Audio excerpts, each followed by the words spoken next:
दोस्तों, हनुमान जी भगवान शिव के अवतार माने जाते हैं। उन्हें अमरत्व का वरदान भी प्राप्त है।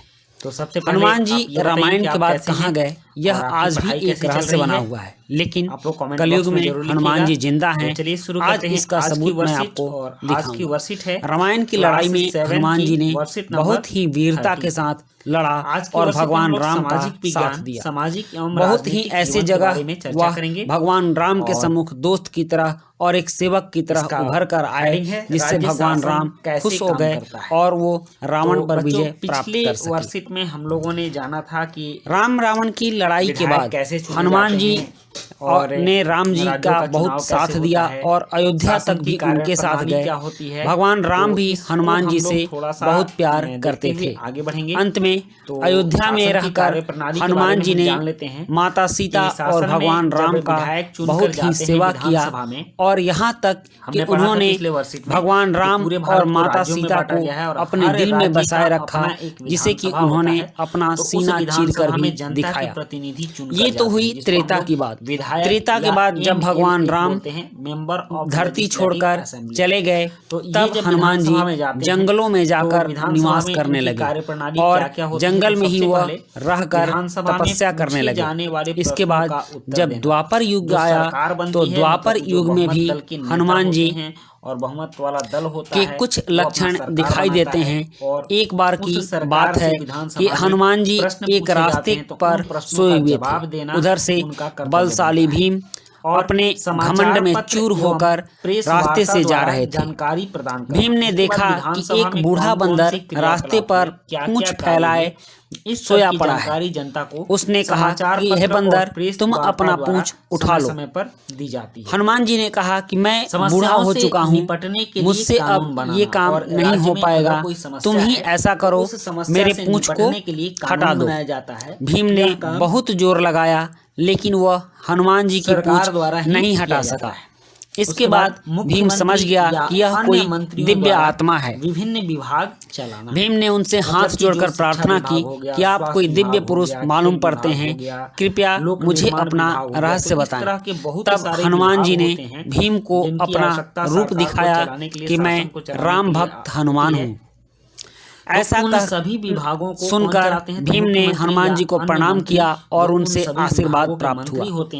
उसके बाद आगे की कहानी हमें यह भी पता चलती है कि जब महाभारत का युद्ध हो रहा था, तब हनुमान जी भगवान कृष्ण के साथ अर्जुन का साथ दे रहे थे।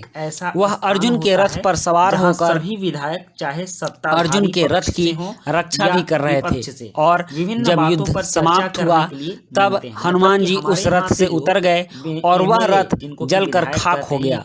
अर्जुन ने कृष्ण से पूछा कि ऐसा क्यों हुआ। तब कृष्ण ने बताया कि अर्जुन के रथ से बहुत सारे दिव्यास्त्र छोड़े गए हैं। उन दिव्यास्त्र के प्रभाव से यह रथ अब नष्ट हो चुका है। जब तक हनुमान जी थे, तब तक यह रथ बचा हुआ था। हनुमान जी के जाते ही यह रथ नष्ट हो गया। राज्य के लिए आगे जब द्वापर युग भी समाप्त हुआ और बारी कलयुग की आई, तो कलयुग में भी हनुमान जी के लक्षण दिखते हैं और हनुमान जी हैं ऐसे उदाहरण मिलते हैं। तुलसीदास ने कहा है कि वो हनुमान से ही प्रेरणा लेकर रामचरितमानस की रचना किए।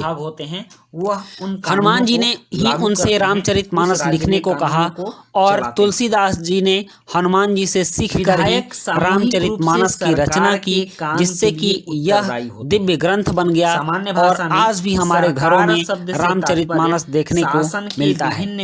उसके बाद श्रीलंका के कबीले एक हैं मातंग कबीले। ये लोग आज भी कहते हैं कि हर 41 वर्ष के बाद इन कबीलों के बीच हनुमान जी आते हैं और अपना दर्शन देते हैं। श्रीलंका में आज भी बड़े बड़े पैरों के निशान हैं, जो यह कहानी बयां करती है कि हनुमान जी इधर से होकर गुजरे थे।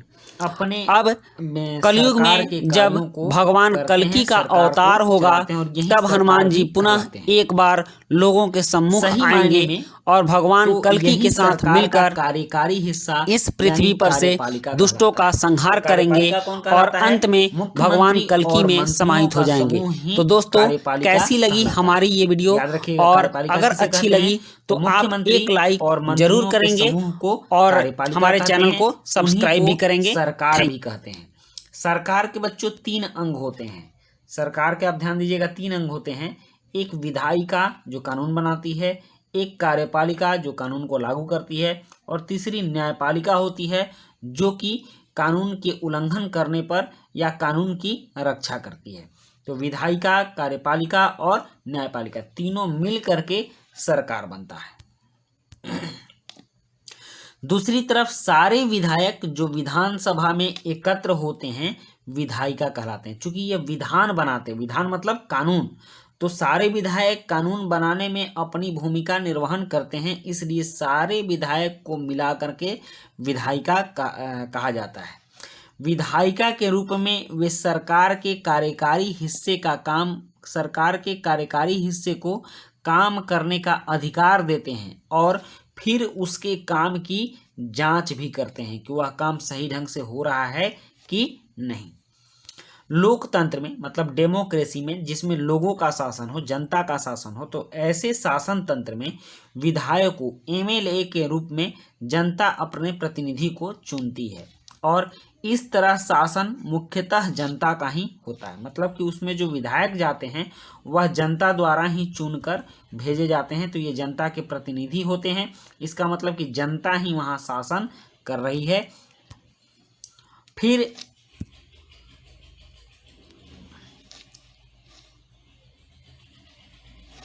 सत्ता पक्ष के सदस्य सरकार बनाते हैं और कुछ सदस्यों को मंत्री बनाया जाता है। तो जिस दल को बहुमत प्राप्त होती है, मतलब आधे से ज़्यादा सीट प्राप्त होती है, अगर किसी विधानसभा में 200 विधायक हैं और उसमें किसी दल को 101 सीट आ गया, तो इस दल की सरकार बनेगी।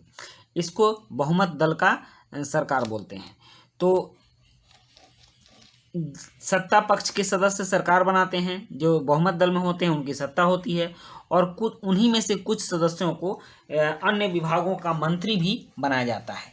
ये मंत्री सरकार के विभिन्न विभागों जैसे स्वास्थ्य विभाग, शिक्षा विभाग आदि के प्रभारी होते हैं। तो आपने सुना है ना, स्वास्थ्य मंत्री, शिक्षा मंत्री, लोक निर्माण मंत्री, फिर से सड़क मंत्री, खाद्य मंत्री, ये सारे मंत्री होते हैं। इन विभागों द्वारा जो भी कार्य किया जाता है उसे विधायिका द्वारा अनुमोदित या स्वीकृत कराया जाता है। मतलब कि ये जो विभाग काम करेंगे